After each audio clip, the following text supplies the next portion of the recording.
մտավորականը դեր չի կանգնում ժողովրդին։ Ով է նրա բերը։ Չինովնիկները, չէ, հիմա տեսնում եք, չէ ինչ է կատարվում, որովհետև գնացին մի մասն էլ մահացավ, բարոյականությունը իրենց հետ տարան, ազնվությունը, գիտելիքները տարան, պահվածքը, փոխհարաբերությունները,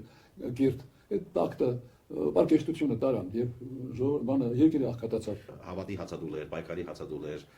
այդ մարդիկ, ովքեր պայքարում էին Հանուն Ղարաբաղի ազատագրության, ինչ է ընդհանրապես ձեզ համար ազգայինը, ինչ է ձեզ համար ազգային պայքարը, երևի թե այս համար ազգային պայքարը հավերժության պայքար է, չէ՞ վերջի վերջո։ Այո։ Դուք այն ժամանակ ինչ զգացողություն ունեիք, եթե դժվար չէ գուցե վերադառնանք հիշել։ Գիտեք ինչ է հացադուլը վերջին հաշվով մեր մասին ազատագրական բանակը գախնի, որ սկսեց ուրեմն իր գործողությունները թուրք դեսպանների, բաների, գործիչների դեմ։ Մի խնդիր ուներ աշխարհին հիշեցնել Եղեռնի մասին։ Հացադուլը այդ շարքից մի ակցիա էր, որ աշխարհը իմանա, որովհետև Մոսկվայում էինք, ոչ թե Երևանում, աշխարհի կենտրոններից մեկում եւ լրագրողները,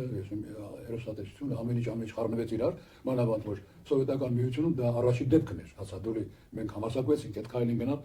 եւ պետք է ասեմ մենք հասանք մեր նպատակին Ավստրալիայից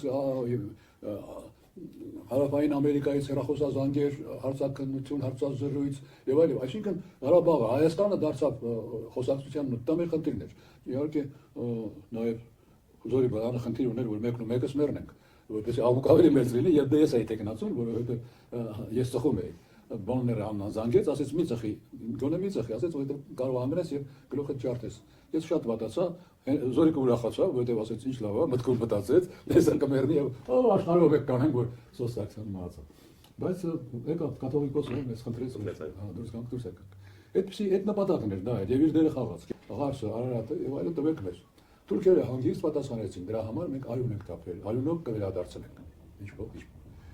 Արցախում ասում են, ինչ որ շրջանների ինչն ենք ետ տալիս։ Արյուն ենք տապել, արյունով, որտեղ արյուն ես տապել, դա կարելի է հետ տալ, աշխարհում ոչ մեկը մեզ չի հարգի այդ դեպքում։ Ոչ մեկը։ Քանի հազար երիտասարդի կյանք են կորցրել, գիտեք դուք, հա։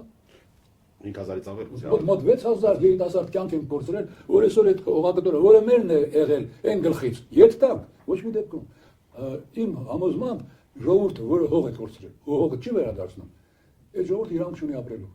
Իսկ մեր պայքարը պետք է լինի միայն ու միայն այդ ուղղությամբ։ Այո, միայն։ Ինչ որ արյունով վերցրել ենք, արյունով էլ կտանք, չենք տա, ոչ մի բանակցություն, ոչ մի բան։ Այն ինչ որ մերն է, այն ինչ որ մերն է եղել, մեզնից խրված է, ինչ ենք հետ տալիս, ինչ պայմանագրեր, ինչ բանակցություններ։ Ոչ մի բան չի կարելի հետ տալ, մի թիզեր հող չի կարելի հետ տալ։ Հələ նորից սկսել ենք մենք։ Ես հույս ունեմ, որ այնքան կապրեմ, որ տեսնեմ, որ Ղարսը դարձավ հայոց քաղաք, ես հույս ունեմ, որ գնամ Արարած լեռան տակին նստեմ, նայեմ գագաթին։ Ես այդ հույսերը չեմ կորցրել։ Ես ունեմ այդ հարցում, ես շատ խիստ եմ, որովհետև Սերգո ջան, երբ որ ասում են ապրիլի 24, իմ հիվանդ եմ գուցե ես, ուղեղի մեջ, իմ երևակայության մեջ ճճում են այն կանանց, որոնց բռնաբարում են, այն երեխաները, որոնց մորթում են, այն ահավոր ճիչերը, իրարանցումը ես տեսնում եմ, ես սոսկում եմ։ Եվ փայոց դերակատարումը նահապետի։